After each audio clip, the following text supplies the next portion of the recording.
तो लास्ट कल अपन ने बात करी थी what is a need to select carbon atom, carbon atom को सेलेक्ट करने की जरूरत क्यों पड़ी, और कार्बन के पास ऐसी क्या क्या कैरेक्टरिस्टिक्स हैं जो दूसरे एलिमेंट्स के पास नहीं थी, इसलिए कार्बन का सिलेक्शन हुआ और बाकी का नहीं हुआ। अब अपन को कल अपन ने लास्ट टॉपिक अपना छोड़ा था कि कार्बन और हाइड्रोजन इन दोनों ने मिलकर कई सारे ऐसे कंपाउंड्स बनाए जिसकी वजह से ऑर्गेनिक केमिस्ट्री आगे बढ़ पाई, और उन कंपाउंड्स को हमने कहा था हाइड्रोकार्बन। तो अगला टॉपिक है अपना हाइड्रोकार्बन। हाइड्रोजन में हाइड्रो और पीछे जुड़ गया कार्बन, मतलब the compounds formed by the combination of hydrogen and carbon, carbon और हाइड्रोजन के कॉम्बिनेशन से। जैसे कि कार्बन कितने बॉन्ड बनाता है, 4, अपन कल बात कर चुके हैं टेट्रावेलेंसी, 4 बॉन्ड्स बनाता है। तो अगर यहाँ चारों 4 जगह मैंने क्या जोड़ दिया, hydro, then it is said to be CH4 and the CH4 is a hydrocarbon, जिसमें आपको एक भले एक एक दिखे पर एक कार्बन एक हाइड्रोजन दिख गया मतलब वो हाइड्रोकार्बन होगा। क्या होगा, हाइड्रोकार्बन। जरूरी नहीं कि चारों 4 जगह हाइड्रोजन जोड़ूं, मैं हो सकता है यहाँ पर Cl जोड़ दूं, तो ये मेरा बन जाएगा CH3Cl, ये भी हाइड्रोकार्बन है, ये भी क्या है, हाइड्रोकार्बन। तो पहले लिखो हाइड्रोकार्बन की डेफिनेशन, लिखो hydrocarbons the compounds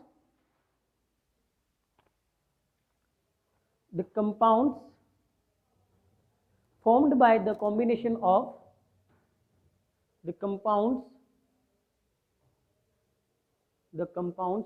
formed by the combination of hydrogen and carbon, the compounds formed by the combination of hydrogen and carbon are known as the compounds formed by the combination of carbon and hydrogen are known as hydrocarbons,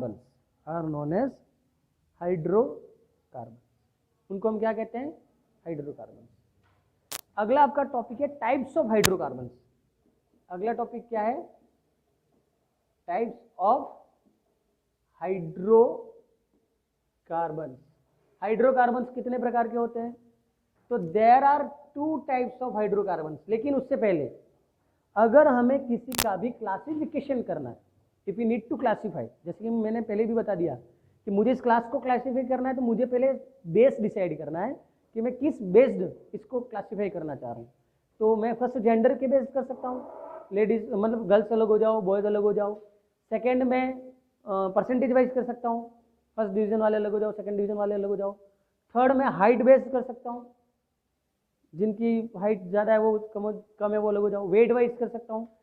तो classify एक ही तरीके से किया जाना possible नहीं है, बहुत सारे तरीके, but you have to first decide the base, किस बेस आप क्लासिफिकेशन करना चाह रहे हो। और यहाँ पर हम जो क्लासिफिकेशन करना चाह रहे हैं based on carbon carbon linkage, तो यहाँ लिख देना टाइप्स ऑफ हाइड्रोकार्बन ब्रैकेट में based on carbon carbon linkage. किस आधार पर कर रहे हैं, कार्बन कार्बन लिंकेज के आधार पर हाइड्रोकार्बन कितने तरीके के होते हैं। तो कार्बन कार्बन लिंकेज के आधार पर हाइड्रोकार्बन 2 प्रकार के होते हैं। कितने प्रकार के होते हैं, 2।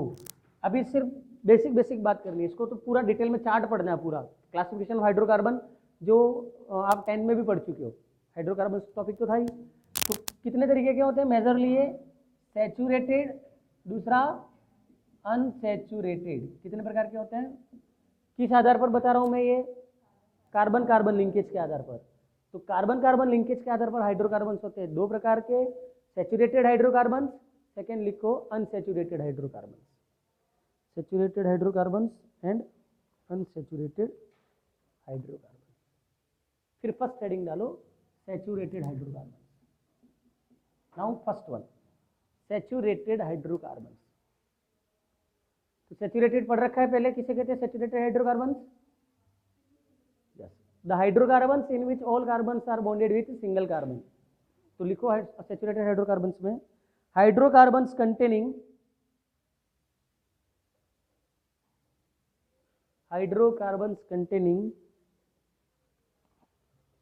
only carbon carbon single bond, only carbon carbon single bond in a molecule।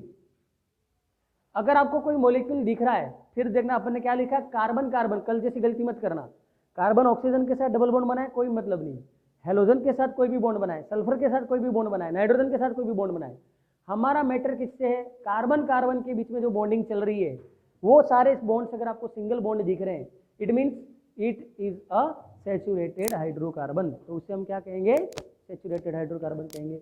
Example अगर लिखना हो, इसके अंदर कौन सी सीरीज को इंक्लूड किया गया है? एल्केन, अनसैचुरेटेड हाइड्रोकार्बन जिसमें सारे सिंगल्स बॉन्ड हो उसे हम क्या कहते हैं? एल्केन। तो सैचुरेटेड के अंदर लिख देना alkane, carbon carbon single bond, और इसका जनरल फॉर्मूला क्या है? तो CnH2n+2, जो क्या बताता है? कार्बन की संख्या 1 हो तो हाइड्रोजन कितने होंगे वो बताएगा आपको। तो कार्बन की संख्या 1 तो हाइड्रोजन कितने होंगे? 4। कार्बन की संख्या 2 तो हाइड्रोजन होंगे 6। इस तरीके से ये फॉर्मूला कैसे यूज करते पता है ना सबको? N giving us the number of carbon, क्या बताता है? Number of carbon. तो एग्जाम्पल अगर बताना हो आपको तो C2H6, तो इसमें ये आपका carbon carbon single bond, it is an example of saturated hydrocarbon. ये किसका एग्जाम्पल होगा? सैचुरेटेड का। और लॉन्ग चेन लेनी है तो CCCHHHHHHH, carbon single single single, तो ये भी क्या हो गया? Saturated hydrocarbon. तो सैचुरेटेड हाइड्रोकार्बन किसे कहेंगे? तो सैचुरेटेड हाइड्रोकार्बन जिसमें हमको सभी कार्बन किसमें मिलेंगे? सिंगल बॉन्ड में। एग्जाम्पल उतार लो, एग्जाम्पल कॉपी कर लो।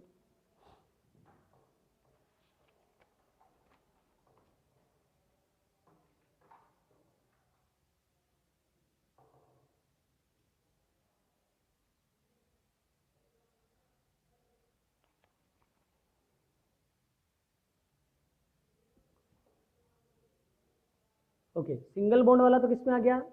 सैचुरेटेड। अब हेडिंग डालो unsaturated hydrocarbon. Next one is unsaturated hydrocarbon. अब सुनना, इसमें तो एक ही स्पीसीज थी, carbon carbon single bond, but अब अनसैचुरेटेड में दो है आपके पास। कार्बन आपको डबल बॉन्ड में भी मिल सकता है, कार्बन आपको ट्रिपल बॉन्ड में भी मिल सकता है। तब आप अनसैचुरेटेड किसको कहोगे? तो द हाइड्रोकार्बन, लिखो the hydrocarbon which contains the hydrocarbons, लिखो the hydrocarbons which contains carbon carbon multiple bond, जो क्या बनाता है? the hydrocarbons which contains carbon carbon multiple bond, जिसपे कार्बन कार्बन के बीच में क्या मिलेंगे आपको? Multiple bond. मल्टीपल बॉन्ड मतलब सिंगल से ज्यादा ही मिलेंगे, डबल है, ट्रिपल है। तो ऐसे अनसैचुरेटेड में कितने हैं? फिर से 2। First one is alkene series, second one is alkyne series. Alkene में आपको कार्बन किस फॉर्मेट में मिलेगा? Double bond. बट याद रखना सारे कार्बन डबल बॉन्ड नहीं मिलेंगे, एक भी डबल बॉन्ड हो गया तो आपका एल्कीन होगा। क्या होगा? एल्कीन। वरना ऐसा नहीं कि सारे के सारे कार्बन डबल बॉन्ड में ही मिलेंगे। ठीक। एल्काइन कार्बन किस में मिलेंगे आपको? Triple bond. इसका जनरल फॉर्मूला क्या हो जाएगा? CnH2n। और इसका जनरल फॉर्मूला क्या हो जाएगा? CnH2n-2। CnH2n-2। तो ये हो गया आपके पास alkene alkyne. Clear? Next, classification of hydrocarbon, saturated, unsaturated, alkene, alkyne. अब इनके एग्जांपल्स अगर आप लेना चाहो तो कार्बन कार्बन कार्बन और कार्बन। और देखो कभी आपको नहीं पता पड़े ना किसे कितने हाइड्रोजन जोड़ने हैं तो आपको वहां से पता पड़ जाएगी ऐसे तो फॉर्मूले से। पर सुनना, जहां भी डबल बॉन्ड आया, मान लो इस कार्बन के मैंने डबल बॉन्ड लगा दिया, तब आपको पता करना है कितने हाइड्रोजन जोड़ने हैं। तो ये कार्बन कितने बॉन्ड बना चुका है? 2। और नए कितने बना सकता है? 2। तो उसकी जो रिमेनिंग वैलेंसीज हैं वो आप किससे पूरी करोगे? हाइड्रोजन से। अब ये वाला कार्बन कितने बना चुका है? 3। तो इसको कितने हाइड्रोजन लेने हैं? 1। ये वाला तो 2 हाइड्रोजन, और इसको 3। तो आपके पास ये बन गया क्या? एल्कीन का एग्जाम्पल। किसका बन गया? तो हमेशा याद रखना कार्बन मैक्सिमम 4 बॉन्ड बनाता है। अगर वो डबल बॉन्ड बना रहा है या ट्रिपल बॉन्ड बना रहा है तो उसकी जो रिमेनिंग वैलेंसीज हैं वो आप किससे सेटिस्फाई करोगे? हाइड्रोजन से। The remaining valencies of carbon are satisfied by hydrogen atoms. तो आप वैसे बना सकते हैं, एग्जाम्पल करके उसको लिख दूं।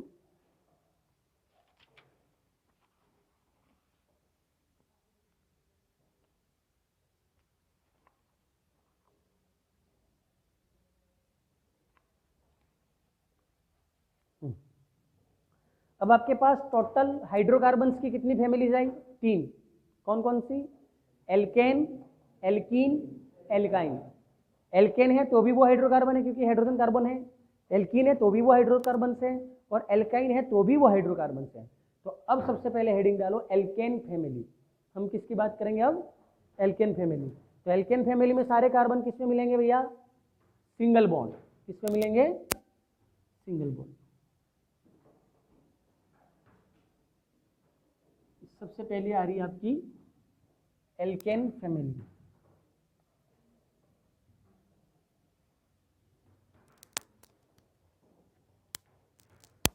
इधर देखेंगे अब।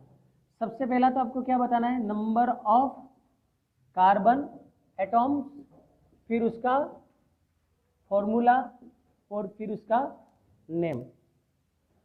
तो एल्केन फैमिली में लिस्ट कार्बन कितने हो सकते हैं? लिस्ट फर्स्ट मेंबर कितने का? 1। एल्केन में तो एक तो हो ही सकता है फर्स्ट मेंबर जिसकी चारों चार हाइड्रोजन हो, उसमें तो डबल बॉन्ड की कंडीशन है ही नहीं। तो फर्स्ट मेंबर कितने होंगे कार्बन एटम्स के? 1। फॉर्मूला क्या बन जाएगा? एक कार्बन, एक कार्बन के कितने बॉन्ड्स होंगे? 4, और चारों वैलेंसीज किससे क्लियर करनी है? हाइड्रोजन से। तो CH4। और एक कार्बन के लिए हमारा रूट वर्ड क्या होता है? मैथ। रूट वर्ड क्या होता है? मैथ। और एल्केन के लिए सफिक्स क्या जुड़ता है? N। इसका नाम क्या हो जाएगा? मेथेन। क्या होगा? मेथेन। तो यस, एल्केन कार्बन की सिंगल प्रेजेंस होनी चाहिए उसमें तो, लेकिन डबल बॉन्ड बनाना है तो एल्कीन को स्पेसिफाई करने के लिए आपको 2 बॉन्ड बताने। एल्कीन है तो एल्कीन के अंदर तो आपको 2 मेंबर्स चाहिए तो ही डबल बॉन्ड फॉर्म करेगा। अब इसमें तो सिंगल बॉन्ड वो हाइड्रोजन के साथ ऑलरेडी बना रहा है, तो ये फर्स्ट मेंबर है। प्राइम मेंबर जिसको कहते हैं ना, तो हर एक सीरीज का प्राइम मेंबर होता है। तो मेथेन जो है वो एल्कीन सीरीज का प्राइम मेंबर है, जिसमें फर्स्ट मेंबर जिसको कहते हैं अपन, तो वो आपका मेथेन है। तो फर्स्ट मेंबर आएगा इसके अंदर कार्बन। तो कौन सा सिंगल कार्बन क्या बनाएगा? CH4। नाम क्या होगा इसका? मेथेन। इसलिए आपको इसमें मैंने फर्स्ट ये पूछा कि फर्स्ट मेंबर क्या होगा, क्योंकि एल्कीन में फर्स्ट मेंबर एक कार्बन वाला नहीं होगा, उसमें फिर चेंज होगा। तो इसलिए फर्स्ट मेंबर याद रखना। इसका नाम क्या होगा? मेथेन। फिर second, number of carbon atoms कितने हो गए? 2। तो फॉर्मूला क्या बन जाएगा? C2। हाइड्रोजन कितने आएंगे? 6। नहीं पता पड़े तो अपने दोनों कार्बन को ऐसे पहले रख दो। फिर इस कार्बन को कितने हाइड्रोजन देने हैं? 3। इसको भी कितने देने हैं? टोटल कितने हो गए? तो यहाँ C2H6। 2 कार्बन के लिए रूट वर्ड क्या बनेगा? H। सफिक्स क्या जुड़ता है? N। तो नाम क्या बन जाएगा? इथेन। ठीक। Third, number of carbon atoms कितने हो गए? 3। तो C3। हाइड्रोजन कितने देंगे? 8। अब तो पता पड़ रही ना हाइड्रोजन कितने देने वो सबको। नहीं पता पड़े तो वो 3 कार्बन लिख के चेक कर लेना। फर्स्ट और लास्ट कार्बन को कितने देंगे? 3-3। बाकी सब बीच वालों को 2-2। तो C3H8। 3 कार्बन के लिए root word prop, suffix N। तो नाम क्या हो जाएगा? प्रोपेन। कॉपी करते जाओ साथ साथ में। 4 कार्बन फर्स्ट और लास्ट को दे दिए 3-3-6, और बीच वाले दोनों को 2-2। कितने हो गए? 10। तो C4H10। तो 4 कार्बन के लिए रूट वर्ड क्या आता है? ब्यूटेन। क्या आएगा? फिर 5 C5H12। 8 meth prop ब्यूट। और 5 कार्बन के लिए क्या आएगा root word? Pent, suffix N। Pentane. 6 C6H कितने आ जाएंगे? 14 हेक्सेन। 7 C7H16। तो इसका नाम क्या होगा मुझे बताओ। C7 के लिए रूट वर्ड क्या आता है? C7 heptane. और क्या हो सकता है? हेप्टेन ही सही है या दूसरा कोई और ले सकते हैं? इसके अंदर जब अपन इनऑर्गेनिक कंपाउंड्स की नोमेनक्लेचर करते हैं तो उसके अंदर दो टर्म है, आप हेप्ट भी ले सकते हो और सेप्ट भी ले सकते हो, पर प्रॉपर कौन सा लेते हो आप? हेप्ट। कौन सा लेते हो? हेप्ट। तो नाम क्या होगा इसका? हेप्टेन। 8 C8H18 क्या होगा? ऑक्टेन। क्या होगा? ऑक्टेन। उतारते जाओ।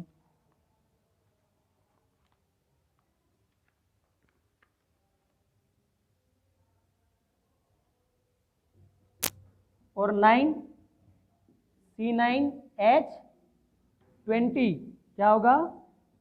नोनेन। क्या होगा? Nonane. Root word non, suffix ane. हो गया यहां तक? अब नंबर ऑफ कार्बन कितने करते हैं भैया? 10। रूट वर्ड क्या आता है? डेक। रूट वर्ड क्या आता है? Deck, DEC। सफिक्स क्या जुड़ गया? एन, तो क्या कहलाएगा? डेकेन। फॉर्मूला क्या हो जाएगा? C10H22 और नाम क्या होगा? डेकेन। क्या होगा? डेकेन।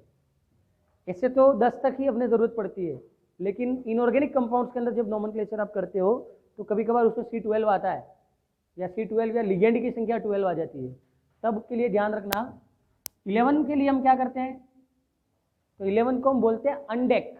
क्या बोलते हैं? अनडेक, UNDEC। क्या बोलते हैं? अनडेक। अब अनडेक तो C11H24, तो इसका नाम क्या हो जाएगा? अनडेकेन। क्या हो जाएगा? अनडेकेन। अगला आता है आपका C12, ये लास्ट है, बस 12 तक आपको देखना है। C12 क्या हो जाएगा? डोडेक। C12 को क्या बोलते हैं? डोडेक। और याद रखना, जब भी लिगेंड में लेते हैं तो डोडेका बोला जाता है इसको, डोडेका। ठीक है ना? डोडेका नंबर बताते हैं ना जब अपन किसी में तो कार्बन की नंबर बता रहे हैं, तो आप डोडेक और फिर सफिक्स जोड़ देते हो एन, तो डोडेकेन हो जाता है। लेकिन जब पर्टिकुलर सिर्फ नंबर बोलना हो, सफिक्स नहीं लगाना है, तो उसको क्या बोलोगे? डोडेका। क्या बोलोगे? डोडेका। हालांकि ये अभी का टॉपिक नहीं है, ये आगे जब 12th में आपके ऑर्गेनिक इनऑर्गेनिक कंपाउंड का नोमेनक्लेचर है, 9 चैप्टर कोऑर्डिनेशन कंपाउंड, उसमें आपको सीखना पड़ेगा कि ये तो ऑर्गेनिक कंपाउंड से सारे, कि इनऑर्गेनिक कंपाउंड्स का नोमेनक्लेचर हम कैसे करते हैं, तो उसमें खाली नंबर आता है, तब आपको बताना पड़ेगा 12 के लिए क्या वर्ड लेना है? डोडेका। तो C12H26, तो ये क्या हो जाएगा? डोडेकेन। क्या हो जाएगा? डोडेकेन। तो ये होगी आपकी क्या? एल्केन फैमिली, जिसमें सारे के सारे कार्बन क्या है? सिंगल बॉन्डेड है। आप भले C12 लोगे, लेकिन सारे के सारे कार्बन के बीच में क्या होगा? Single bond. ये क्या है? आपकी alkane family. Yes, first family होगी एल्केन। अब आपके कौन सी आएगी? Second family, alkene family. तो ये हो गया। नेक्स्ट लिखो। यस, ये तो नंबर ऑफ कार्बन तो आपके बढ़ेंगे ही। फिर क्या होता है? अन, डेक, ट्राई, टेट्रा, पेंटा, हेक्सा, हेप्टा, ऐसे चल जाते। जब चलेंगे ना आगे नेम, तो फिर वो जैसे आपका इसमें थर्ड चैप्टर में ही आई थिंक, कि मोर देन 100 एटॉमिक नंबर जिनके होते हैं उनके IUPAC नोमेनक्लेचर करने के लिए आपको ऐसे बताया जाता है। 0 के लिए अन लेते हैं, नील, 1 के लिए अन, फिर ऐसे बाई, ट्राई, अनडेक, ऐसे चलते हैं। तो फिर वो आगे आपको सफिक्स जोड़ देने से, जैसे कि अपन ने यहाँ 10 था तो अनडेक, डेक के साथ अन जोड़ा, डेक के साथ दो जोड़ा, मतलब डोडेका किया, ऐसे चलेगा फिर वो। लेकिन रेयरेस्ट केसेस में टिल BSc, जहाँ तक पता है मुझे ज्ञान है सिलेबस का, BSc तक तो आपका C12 से ऊपर नहीं जाता, C12 के अंडर ही चलता है कंपाउंड। फिर आगे जब जाओगे, जब कॉम्प्लेक्स मॉलिक्यूल्स बनते हैं जिसके अंदर 2 या 3 मॉलिक्यूल आपस में जुड़ जाते हैं, क्योंकि जब कोई बड़ा मॉलिक्यूल बनता है तो उनको तो अपन फिर क्या कह देते हैं? पॉलीमर्स कह देते हैं। तो उनके जनरल फॉर्मूले चलते हैं एन टर्म्स में। जैसे कि स्टार्च का फॉर्मूला हम क्या बताते हैं? C5H10, ब्रैकेट में क्या लिखते हैं? N। तो वो N फॉर्मेट में चलते हैं कि वो कितने भी आगे जोड़ सकते हो आप, फिर उसमें आपको ज़्यादा अलग से नोमेनक्लेचर पढ़ने की जरूरत नहीं पड़ती। ठीक, नेक्स्ट देखो, एल्कीन फैमिली। अगली कौन सी है? Alkene family. नेक्स्ट है आपका एल्कीन फैमिली। तो ये फर्स्ट फैमिली होगी आपकी एल्केन। Second alkene. अब एल्कीन में तो क्या चाहिए, carbon carbon double bond. First prime member में कितने कार्बन होने चाहिए, कम से कम 2, तो डबल बॉन्ड शो करेंगे, वरना करेंगे कैसे। तो इसके नंबर ऑफ कार्बन एटम की शुरुआत कहां से होती है, 2। तो ध्यान से देखेंगे, कार्बन कार्बन के बीच में मैंने लगा दिया डबल बॉन्ड, 2 कार्बन। अब इस कार्बन की कितनी वैलेंसी, 2 हाइड्रोजन, इसके कितने हाइड्रोजन लगे टोटल, 4।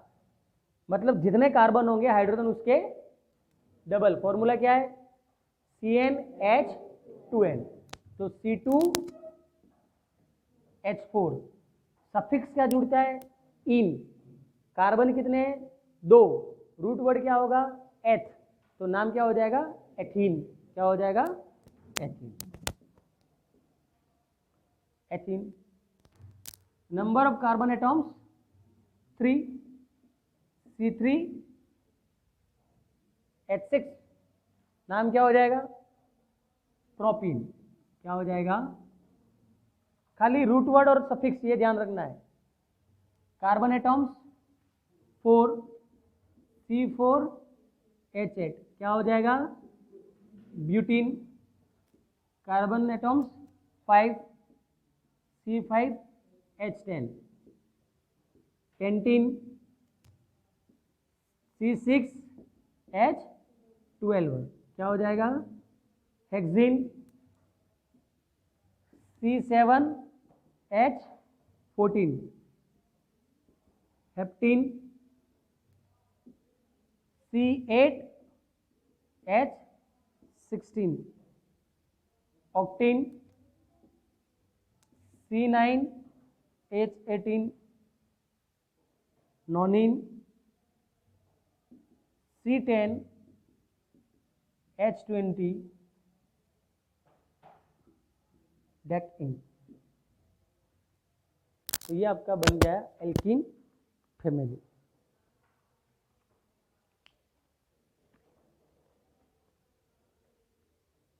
अब इसमें भी 11वां हो सकता है, 11। 11 पे क्या बन जाएगा, undecene. Number of carbon atoms 11। C11H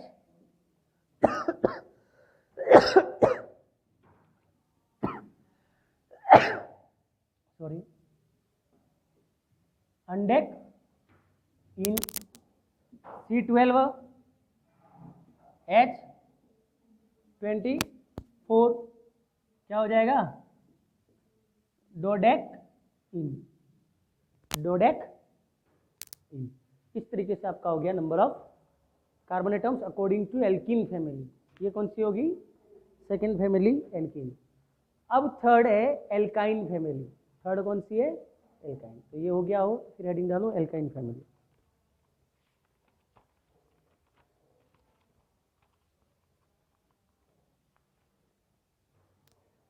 देखो अभी आपकी टेक्स्ट बुक और अपना पैटर्न मैच नहीं हो सकता है, हो सके ऐसा हो, घबराना नहीं है। जो हमारे सिलेबस में वो सारी चीज पढ़ेंगे, पर हमको बेसिक्स से स्टार्ट कर रहे हैं अपन। बिल्कुल ये सारी चीज की जरूरत नहीं पड़ती अपन को। ऐसे तो अपन सीधा मैं स्टार्ट कर सकता था classification of hydrocarbon, cyclic, acyclic, saturated, unsaturated, aromatic, aliphatic, ऐसे।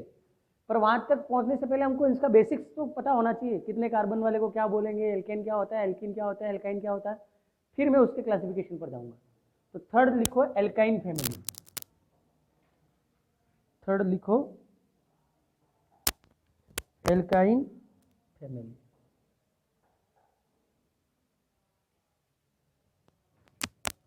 फॉर्मूला क्या है इसका, CnH2n-2। मतलब जितने कार्बन है उसको डबल करना है और उसमें से 2 को माइनस कर देना है।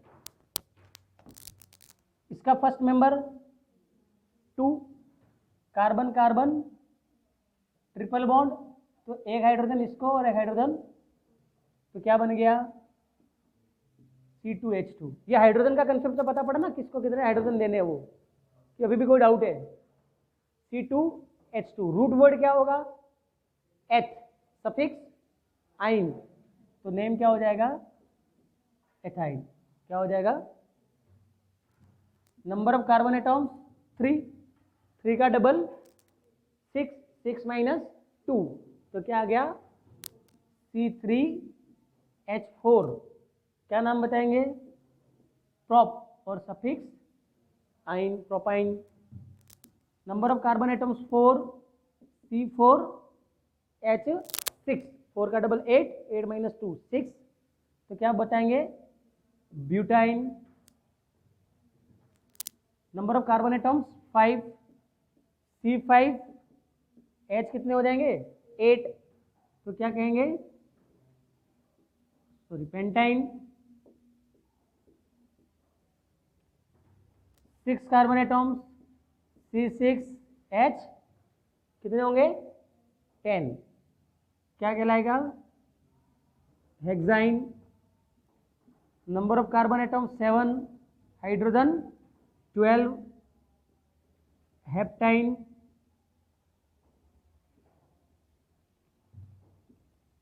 8 C8H14, तो क्या कहेंगे, ऑक्टाइन। C9H कितने हो जाएंगे 16, तो क्या कहेंगे, नोनाइन। 10 C10H18, क्या कहलाएगा, डेकाइन। फिर 11 अनडेकाइन और 12 डोडेकाइन। तो ये हो गया आपकी एल्काइन फैमिली। क्या हो गई, alkyne family.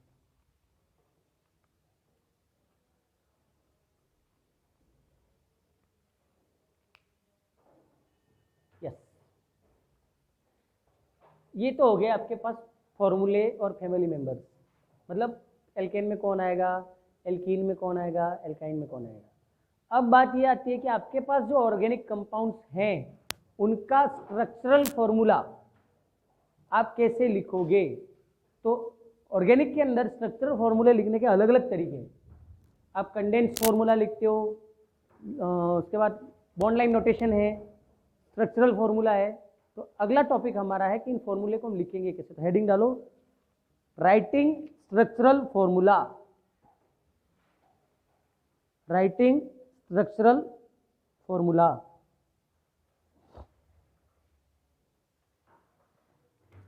Writing structural formula.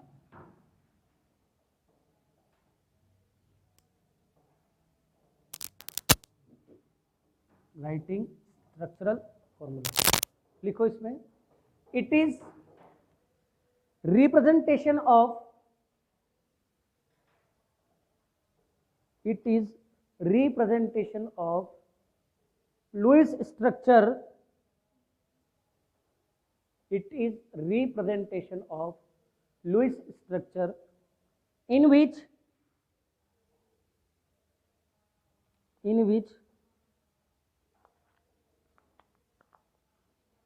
bond pairs, in which bond pairs represented by, in which bond pairs represented by a dash, by a dash। Bond को हम किससे रिप्रेजेंट करते हैं, डैश से। And lone pairs are represented by, and lone pairs are represented by a pair of dots, फिर bracket में 2 dots बना देना, by a pair of dots. इसे हम कहते हैं कंप्लीट फॉर्मूला। ये जो आपने लिखा है ना उसकी हेडिंग है कंप्लीट फॉर्मूला। आपने डायरेक्ट स्टार्ट कर दिया ना, हेडिंग नहीं डाली अपने। उसकी राइटिंग स्ट्रक्चर ऑफ फॉर्मूला, उसको ये पहला है कंप्लीट फॉर्मूला। ये फर्स्ट कौन सा है, कंप्लीट फॉर्मूला। कि अपन इसको किस में लिखेंगे, कंप्लीट रिप्रेजेंटेशन प्रॉपर। अब इधर ध्यान देंगे, मैं एक एल्कोहल का एग्जांपल ले रहा हूं। सबसे पहला अपन कौन सा ले रहे हैं, एल्कोहल। और एल्कोहल भी कौन सा ले रहे हैं, एल्कोहल भी मत लिखना, जैसे कि एग्जांपल में मैं सीधे बता देता हूँ, मेथेनॉल। एग्जांपल अपन कौन सा ले रहे हैं, मेथेनॉल। मैथ मतलब कितने कार्बन होंगे, 1 कार्बन। ऑल मतलब उससे क्या जुड़ा होगा, एक OH क्या जुड़ा होगा, तो ये OH जुड़ गया, तो ये तो बन गया आपका मेथेनॉल। कार्बन की बाकी वैलेंसीज किससे क्लियर होंगी, हाइड्रोजन से। तो आपका क्या बन गया, ये CH3OH। ये आपका कंप्लीट फॉर्मूला नहीं है। कंप्लीट फॉर्मूला क्या कहलाएगा, hydrogen carbon hydrogen hydrogen oxygen hydrogen और ऑक्सीजन के पास 2 लोन पेयर है। ये आपका कहलाएगा कंप्लीट फॉर्मूला, जिसमें आप प्रत्येक बॉन्ड को डैश लाइन और लोन पेयर को 2 डॉट से रिप्रेजेंट करोगे और पूरे फॉर्मूले को डिस्क्राइब करोगे, तो वो कहलाएगा आपका कंप्लीट फॉर्मूला। तो ये वाला तो मेथेनॉल यूं करके सीधा ये वाला करना है। अभी किस किस के दिमाग में ये क्वेरी है कि सर हमको कैसे पता पड़ेगा कि किसके पास कितने लोन पेयर है, होनी तो चाहिए, पता ही कैसे पड़ेगा। तो मैंने कल बताया था आपको कि पहले तो कौन कितने बॉन्ड बनाएगा ये कौन डिसाइड करेगा, वैलेंसी, आउटर मोस्ट शेल में कितने इलेक्ट्रॉन है। अगर किसी का आउटर मोस्ट शेल में 5 इलेक्ट्रॉन है तो वो कितने बॉन्ड बनाएगा, 3 चाहिए ना उसको, तो 3 बनाएगा। अब 3 बनाएगा तो अगर शेयरिंग कर रहा है तो उसके खुद के कितने पड़े हुए हैं, 5, शेयरिंग में कितने दे रहा है, 3, तो बॉन्ड पेयर कितने हो गए, 3, 5 में से 3 गए तो एक क्या बच गया, लोन पेयर, मतलब 2 इलेक्ट्रॉन बचे तो एक पेयर हुआ, तो वो क्या बच गया, लोन पेयर। अब बात करते हैं यहाँ ऑक्सीजन की। अपन ऑक्सीजन का एटॉमिक नंबर क्या है, 8। इलेक्ट्रॉनिक कन्फिग्रेशन जो आप सीख कर आए वो क्या है, 2 6। आउटर मोस्ट शेल में कितने इलेक्ट्रॉन्स हैं, 6। एक इलेक्ट्रॉन वो कार्बन को दे रहा है, एक इलेक्ट्रॉन हाइड्रोजन को दे रहा है। 6 में से कितने दे दिए, बचे कितने, तो कितनी जोड़ी बनी, जो बॉन्डिंग में पार्टिसिपेट नहीं करता उसे हम क्या कहते हैं, तो 2 लोन पेयर लगा दिए। तो बॉन्ड पेयर किसे कहते हैं, the electrons participating in bonding, वे इलेक्ट्रॉन्स जो बॉन्डिंग में पार्टिसिपेट होते हैं उसे हम क्या कहते हैं, bond pairs. What are lone pairs, the electrons which are not participating in bonding are known as, लगा दिया अपन ने ऑक्सीजन के लोन पेयर। तो जिसमें आप कंप्लीट रिप्रेजेंटेशन दे रहे हो वो कहलाएगा आपका कंप्लीट फॉर्मूला। एक और एग्जांपल अपन ले लेते हैं, एसिटिक एसिड, कौन सा ले लेते हैं, CH3C डबल बॉन्ड OOH, ये एसिटिक एसिड का फॉर्मूला है। अब इसका कंप्लीट रिप्रेजेंटेशन क्या होगा, HCHC डबल बॉन्ड OOH। इस ऑक्सीजन के पास 2 लोन पेयर, इसके पास भी 2 लोन पेयर। ये क्या हो गया इसका कंप्लीट फॉर्मूला। ये वाला क्या कहलाएगा, कंप्लीट फॉर्मूला। तो इसको हटा दिया अपन ने, तो ये दोनों एग्जांपल उतार दो, कंप्लीट फॉर्मूला। तो कंप्लीट फॉर्मूला जिसमें हम बॉन्ड को डैश लाइन से और लोन पेयर को 2 डॉट से रिप्रेजेंट करते हैं। अब मैंने यहाँ पर 2 डैश लाइन की है, क्या इंडिकेट कर रहा है, डबल बॉन्ड। 3 डैश लाइन करता है तो क्या इंडिकेट करता, ट्रिपल बॉन्ड।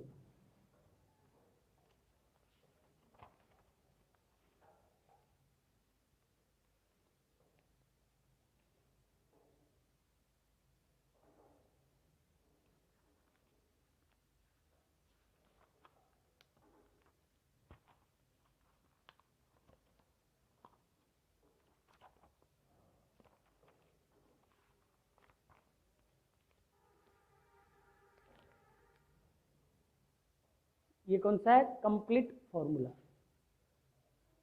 रिप्रेजेंटेशन का। अब रिप्रेजेंटेशन में अगला लिखो second, condensed, CONDENSED, condensed formula. Second लिखो condensed formula, CONDENSED, condensed formula. अब इसके बारे में देखेंगे। लिखो कंडेंस्ड फॉर्मूले में सबसे पहले तो कंडेंस्ड फॉर्मूला लिखो, it is the representation of molecule, it is the representation of molecule in which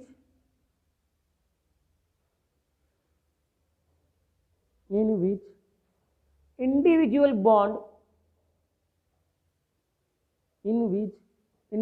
bonds are excluded excluded.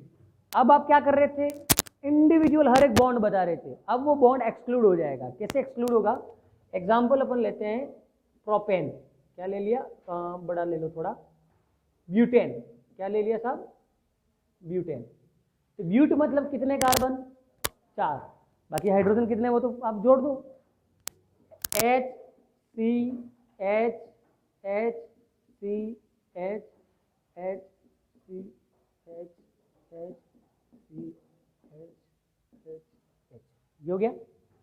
ये क्या कहलाएगा, इसका कंप्लीट फॉर्मूला, जो अभी अपन ने बात करी थी पहले। हमको बात करनी है इसका कंडेंस्ड फॉर्मूला। तो कंडेंस्ड फॉर्मूला में इनके इंडिविजुअल बॉन्ड्स एक्सक्लूड कर जाएंगे, तो ये सी के साथ ये 3 हाइड्रोजन जो बॉन्ड बना रहे ना, वो एक्सक्लूड हो जाएगा पूरा एक साथ, और क्या बन जाएगा, CH3, क्या बन जाएगा। अब बजाय आपको यूं करने के, आप इसको क्या लिख सकते हो, CS। अब आपने ऐसा देखा होगा, अगर आपने बुक्स खोली होगी ना, तो उसको इसी पैटर्न में मिला होगा। तो ये बन गया CH3, अब ये क्या बन गया, CH2, ये क्या बन गया, और लास्ट वाला क्या बन गया, CH3। तो ये क्या कहलाएगा, इसका कंडेंस्ड फॉर्मूला। क्या कहलाएगा बॉस, तो ये कंप्लीट फॉर्मूला। अब ये सर्कल मत लगाना, ये तो लिखना, ताकि ये कंप्लीट, और ये सर्कल आप मत बनाना, सीधा लिख देना कंडेंस्ड फॉर्मूला। ये कंप्लीट, तो वो कंडेंस्ड। ये भी क्या है, ब्यूटेन, ये भी क्या है, ब्यूटेन। मतलब एक ही कंपाउंड के 2 तरीके हमने सीख लिए फॉर्मूले एक्सप्लेन करने के, कंप्लीट फॉर्मूला, दूसरा कंडेंस्ड फॉर्मूला। ये 2 तो बहुत इजी है, आपका ऑर्गेनिक में यही चलता है भैया। जो आप 11th-12th ऑर्गेनिक चलाते हो ना, उसमें कंडेंस्ड फॉर्मूले ही हैं सारे, जहां भी पढ़ोगे आप सब जगह कंडेंस्ड फॉर्मूले हैं। खास बात तो अब ये तो थर्ड में तीसरा तरीका जो हम पढ़ेंगे वो इंपॉर्टेंट है, वहां से कंपटीशन एग्जाम में क्वेश्चन अराइज करते हैं, और उसको समझना खूब बारीकी से सोचना पड़ता है उसके लिए, कि उसमें कैसे नोमेनक्लेचर करते हैं अपन।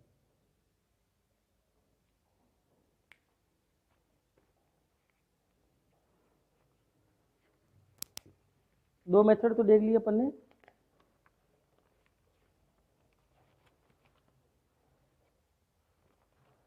थर्ड लिखो, बॉन्ड लाइन फॉर्मूला। ये तो कंडेंस्ड हो गया सेकंड। थर्ड आएगा आपका bond line formula. Bond line formula, it is a representation, it is a representation, it is a representation of, sorry, in which, it is a representation in which bonds are represented by a line,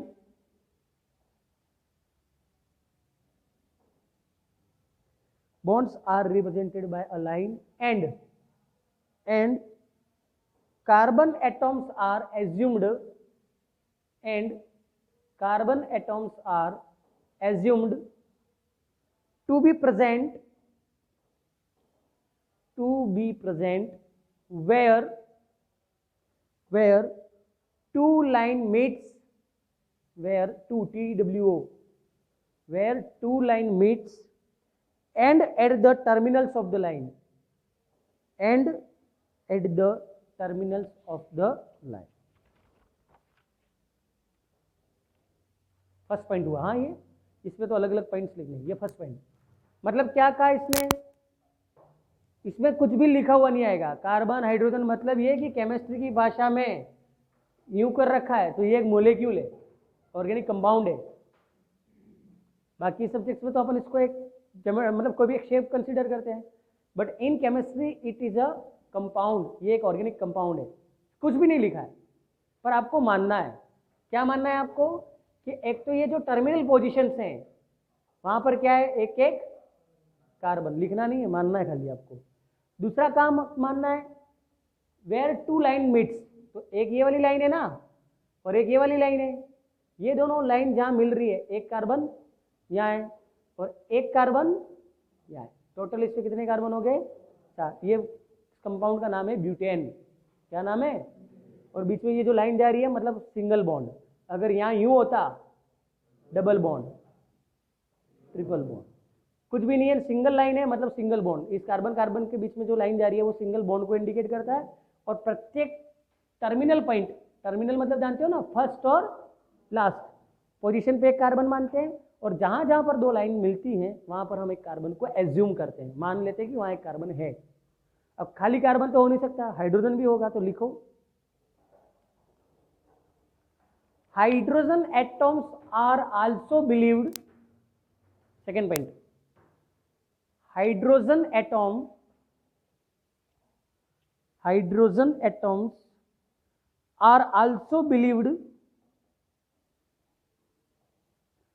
hydrogen atoms are also believed to be present, hydrogen atoms are also believed to be present on the carbon, comma, depending upon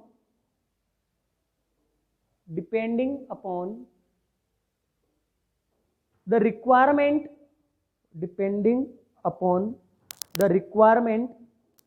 in order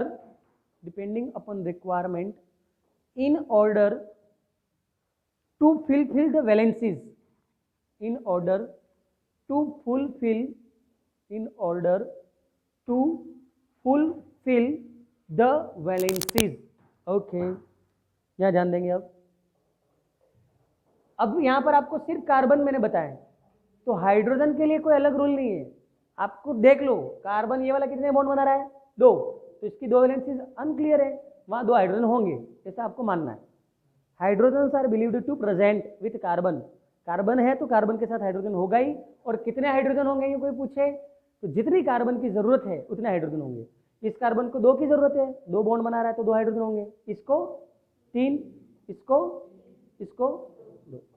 तो हर एक terminal position पर एक carbon, हर line 2 मिलती है वहां पर एक carbon, और कार्बन को जरूरत के मुताबिक हाइड्रोजन वहां प्रेजेंट होंगे। आगे समझ में? नेक्स्ट पॉइंट, अगला पॉइंट लिखो, एग्जांपल्स लिख दो इसके। अब एग्जांपल्स क्यों करके लिखो, इसका नाम क्या होगा बताओ?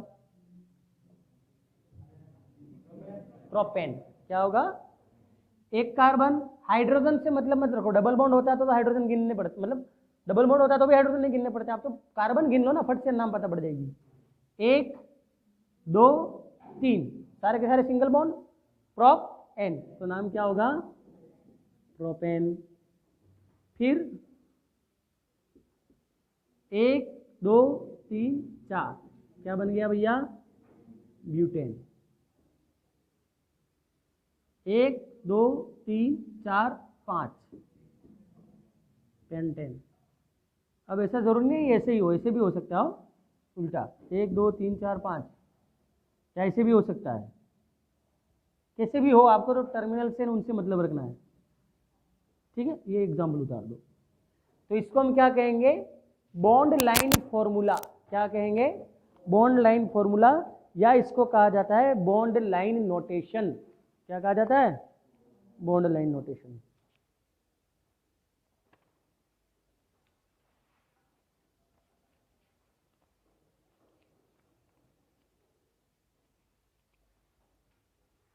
इसे क्या कहते हैं? Bond line notation. ठीक, अब आपकी टेक्स्ट बुक के अंदर देखो, बॉन्ड लाइन नोटेशन के कुछ एक एग्जांपल्स दे रखे हैं।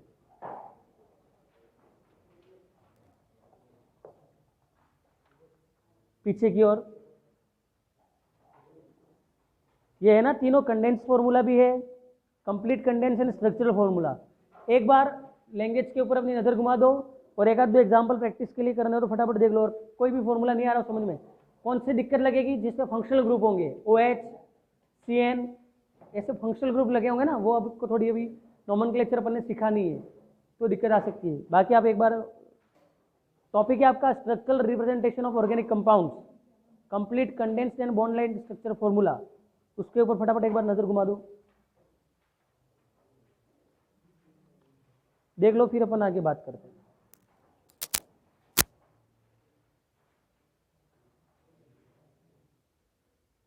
ठीक। तो आपको आज घर जाने के बाद ये जो अपन ने पढ़ा है वहाँ तक तो लैंग्वेज पढ़ना मस्ट नेसेसरी, मैंने पहले भी कहा था। टेक्स्ट बुक होनी चाहिए, लैंग्वेज पढ़ो। लैंग्वेज पढ़ोगे तो बहुत सारी चीज़ें, देखो लैंग्वेज वाला ऐसी चीज़ है, कई बार एग्जाम में हमको कंसेप्ट पता है, हमको आता है, बट हम लिख नहीं पाते हैं, कारण लैक ऑफ लैंग्वेज, मतलब लैंग्वेज आंसर बनाने की कैपेसिटी नहीं होती हमारे पास। तो वो कहाँ से मिलेगी? तो जितनी ज़्यादा आप टेक्स्ट बुक की लैंग्वेज पढ़ोगे उतनी ज़्यादा खुद लैंग्वेज बनाने की कैपेसिटी बनेगी। तो कुछ नहीं करना है, ज़्यादा नहीं, रोज के 45 मिनट केमिस्ट्री को देने। पहला काम जाती 15 मिनट आज जो मैंने पढ़ाया है वो पढ़ना है। दूसरा कल मैं जो पढ़ाऊंगा 15 मिनट वो पढ़ना है। और लास्ट के 15 मिनट में आज जो मैंने काम कराया उसकी प्रैक्टिस करनी है। हो गए 45 मिनट। 45 से 46वां मिनट होते ही टेक्स्ट बुक बंद, और 45 मिनट तो रोज केमिस्ट्री पढ़नी है। 45 मिनट आया समझ में सबको? इसमें कोई दिक्कत लगे तो आप कल एक बार पूछ लेना, वरना कल की क्लास में हम आगे पढ़ेंगे। ठीक साहब, धन्यवाद। जय हिंद, जय भारत।